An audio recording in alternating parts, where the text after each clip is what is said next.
Hi, magandang araw po sa ating lahat. Nandito po tayo ngayon sa may Club Balay Isabel dito po sa Talisay, Batangas na kung saan ay meron pong summer outing ang APEC Homes para po sa mga qualified sellers sa iba-iba pong realty. At right now kami po bilang representative po ng RRCT Realty ay mag-share po sa inyo since nandito na rin po kami para po mas makilala po ninyo ang bawat isa po sa amin at malaman nyo din kung ano yung mga reasons namin bakit kami nag-join. At right now, kasama po natin ang isa po sa mga sales director po ng RRCT Realty, si John Joey. At tatanungin po natin siya sa kanya pong journey sa real estate. At ang una po nating katanungan ay bakit ba siya nag-real estate?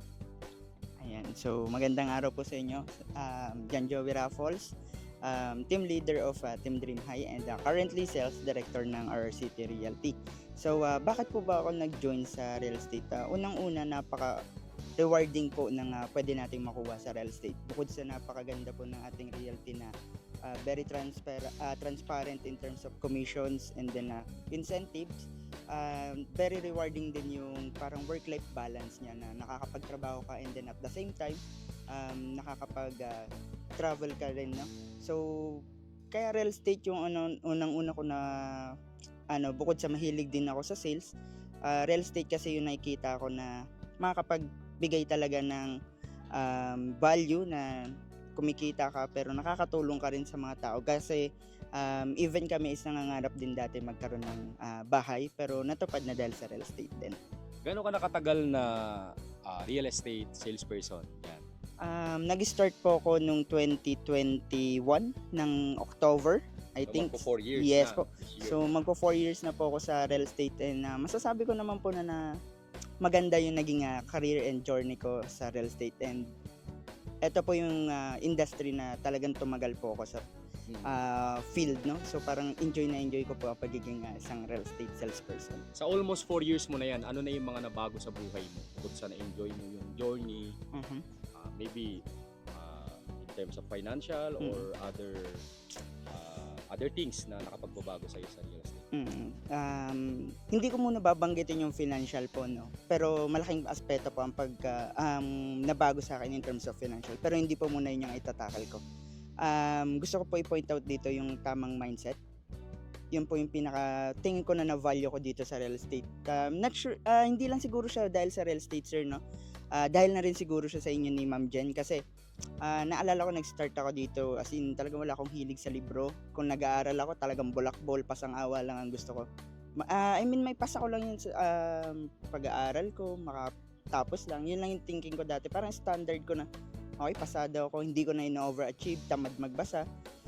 Nung nag-join po ako dito sa inyo, unang-unang binago nyo po sa akin, hindi yung financial agad eh. Yung mindset ko po, yung tama ba yung naiisip ko, tutugma ba siya sa akin? Kasi meron ka pong sinasabi sa amin, sir, na pag tama ang mindset mo, maganda ang takbo ng utak mo, yung financial is susunod na lang siya, no? Follow. Opo. So para sa akin po ang pinakamagandang na-achieve ko in terms of real estate and dito sa RRCT Realty is yung right mindset and then sumunod na po yung iba dyan. Syempre investment, financials, etc. You as a person na naging much better, no? Which is yun Yes naman po. yung ating Binavalue gusto po. o Yes po. ini-aim para sa mga Mm-mm. bagong agent. Para naman sa mga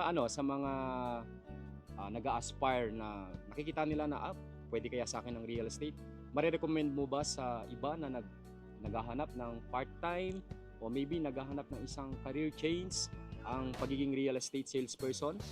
Yes. Ang una kong masasagot sa inyo, yes. Very recommendable po ang pagiging isang real estate agent. Huwag niyo pong sinasabi na ahente lang, ganyan po. Very rewarding po ang pagiging isang real estate agent. Marami ka pong natutulungan and then at the same time kumikita ka. Yun nga po yung pinakaano natin. And then syempre, kung nasa right realty ka, magbabago din yung aspeto ng buhay mo or ng pananaw mo sa buhay. So, sa mga aspiring po natin na gusto mag-try sa real estate, give it a try po. Maniwala po kayo sa hindi po kayo magsisisi. Pag nagbigay kayo ng oras, panahon, at focus sa real estate. Regarding naman dun sa kung ano yung jojoinan nila kasi syempre pwedeng sabihin nila na okay magjo-join ako sa real estate. Marerecommend mo ba ang ating realty, RRCT Realty na pwede nilang maging option bilang isang real estate salesperson at bakit? Hindi sa pagiging bias pero syempre nasa RRCT Realty na ako. So, join na po kayo dito sa RRCT Realty. Hindi lang po dahil gusto lang namin kayo mahikayat or ma-hire.